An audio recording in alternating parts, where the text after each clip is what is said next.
Naitwa Ezra Joni, ni jioni nyingine tena ya mwisho wa mwezi, ni tarehe 30 ya mwezi wa 4 mwaka 2025. Ni mwisho wa mwezi kabisa na kesho tunaenda kuadhimisha siku ya wafanyakazi duniani.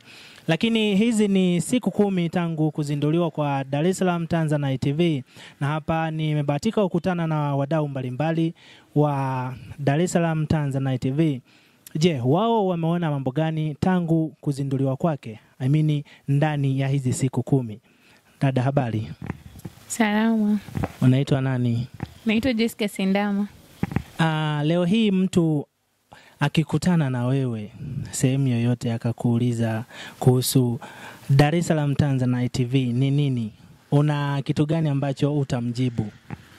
Kwanza kabisa mimi binafsi nitaizungumzia Dar es Salaam Tanzanite TV ni chombo cha habari. Ni chombo ambacho kimeleta mwamko kwenye hiki kijiji. Ni chombo ambacho kinatumika kukusanya taarifa tofauti tofauti na kuzirusha katika mitandao ya kijamii.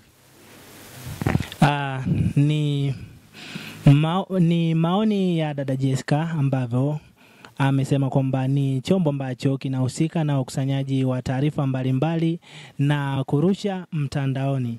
Dadangu, habari? Salama. Unaitwa nani? Naitwa Edina Fabian. Kwa upande wako dada Edina, Mtanzania unaweza kumueleza nini kuhusu Dar es Salaam Tanzanite TV? Mimi nikitaka kuiongelea hii Dar es Salaam Tanzanite TV, kwanza kabisa naona kuna fursa kubwa, especially kwa wafanyabiashara, wajasiriamali.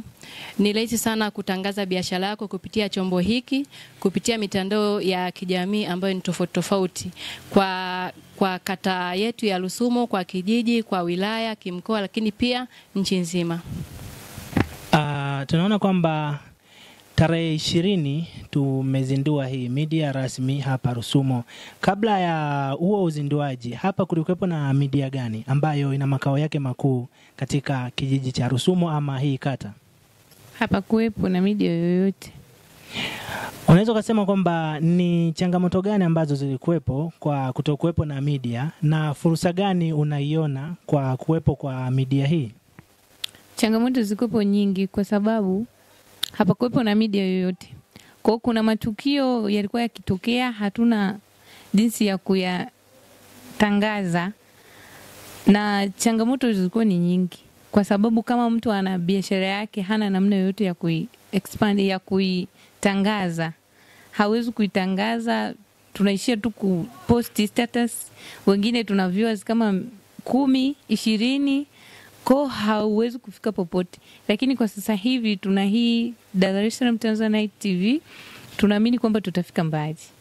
Kwa sababu tunaweza tunaziona, tunaona YouTube, na YouTube kuna watu wengi nchi mbalimbali, Rwanda, Burundi, Tanzania, watu walioko Dar es Salaam wanaweza kaona. Lakini kama mimi nikiposti vitu kwenye simu, anaona mtu wa Rusumo. Unaweza kukuta nina watu ni wa Rusumo, nikienda mbali Ngara, Kahama, wakati hapa ni mpakani wanapita watu wengi. Siwezi kutangaza biashara yangu kwa namna hiyo. Lakini kupitia hii Dar es Salaam Tanzanite TV tunaweza kuona matukio ni makubwa yanayokuja. Mpaka sasa tushaona. Kwa sababu kuna matukio yanatokea humu tunayaona yamesharushwa, yanafika mbali. Kwa tunashukuru. Unaweza kumueleza Mtanzania kwamba ama mtazamaji ni kitu gani cha tofauti ambacho umekiona kwenye media hii?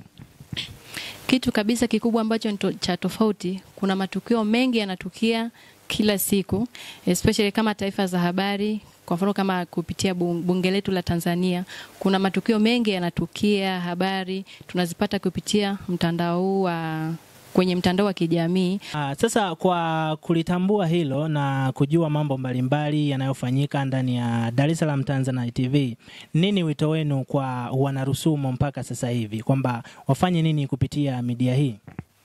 Mimi kama mdau wa Dar es Salaam Tanzanite TV na wahasa na waarika wa Tanzania, wana wa Rusumo, watu wa Ngara, wa Burundi, Wanyarwanda, karibuni mtusupport, msubscribe Dar es Salaam Tanzanite kwa ajili ya taarifa mbalimbali ili iweze kusonga mbele.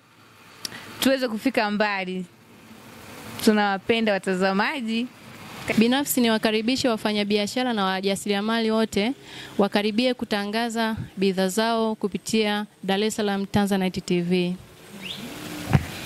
Hayo ndio mambo ya Dar es Salaam Tanzanite TV, lakini pia ni kukumbushe mtazamaji kwamba kitaifa Mei Mosi inafanyika mkoani Singida, lakini kwetu hapa Ngara inafanyika wilayani Ngara maeneo ya Posta. Mpaka wakati mwingine, bye for now.